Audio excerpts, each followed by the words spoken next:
Alright, question 15. The perimeter here is 100.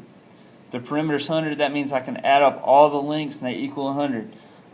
They got some marks in here for us. They got one mark here, two here. Those 2 marks and those 2 marks are the same. So go through. I added each one. Notice I added 3s plus 5, so I got 3s plus 5. We got a 2s here, so I added 2s. Another 3s5 on the bottom. We got, and then 2s plus 5s, so I added those 2s plus 5s. Once I added all those together, there was 10 s's, and then 20, subtracted the 20, ended up coming up with s equals 8. Again, find the length of each side. So take that 8 and plug it back into each one. After you plug it in, you end up finding that the answer is B, 29, 29, 13, 13, and 16. Alright, looking at number 16. 16 actually has quite a couple things to remember. First and foremost, determine whether it's parallel, perpendicular, or neither. I wrote a little hint up here for you. Here, remember, the slope, if it's parallel, they're equal. Both slopes are going to be equal if they're parallel. If they're perpendicular here, you're going to change and then flip. So perpendicular is a change and flip. I've actually done 16 here for you. I actually drew it and everything. I drew both.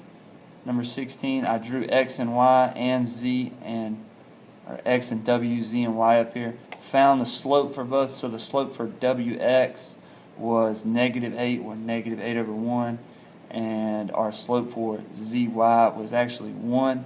Now notice they're not flip and change or perpendicular, so we ended up finding neither there. All right. Looking at number 17, pick a good color here. 17, write an equation, find the slope-intercept. Remember, slope-intercept I wrote there for you is y equals mx plus b. Find the slope and the y-intercept. Remember, they've given you the slope and the y-intercept. I'm plugging in the m into the m. Okay, the b into the b. Alright, so I end up getting where I plugged the -2/5 in and the -6 and got that there.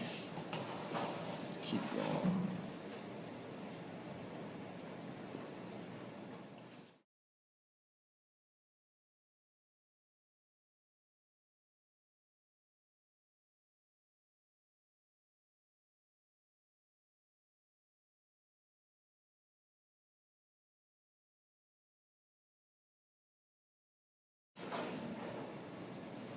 Alright, on 18, point slope, asking you for a different formula. That point slope formula is y minus y1 equals m, parentheses, x minus x1.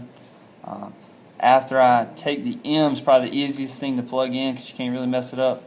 If you take that m, that -2/3 in there. So where that m is, put a -2/3.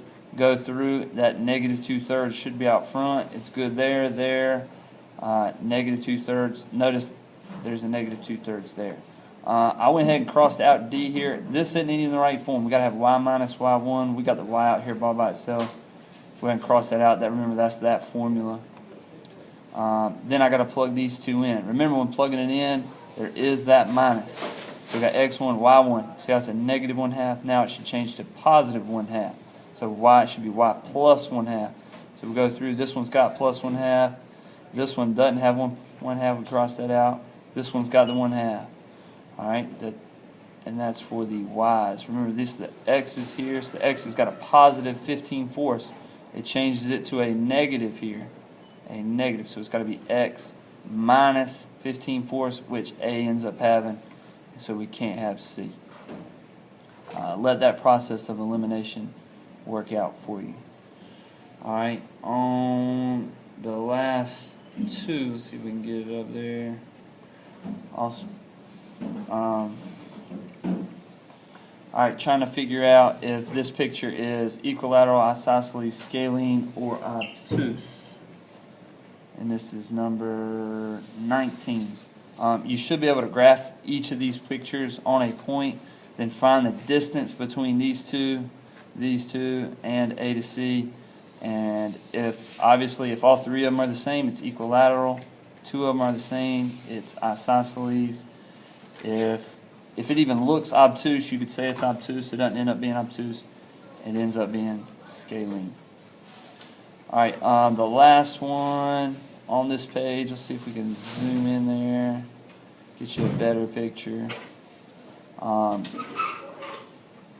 Note before I zoom in, it asks you to find the measure of PRK. All right,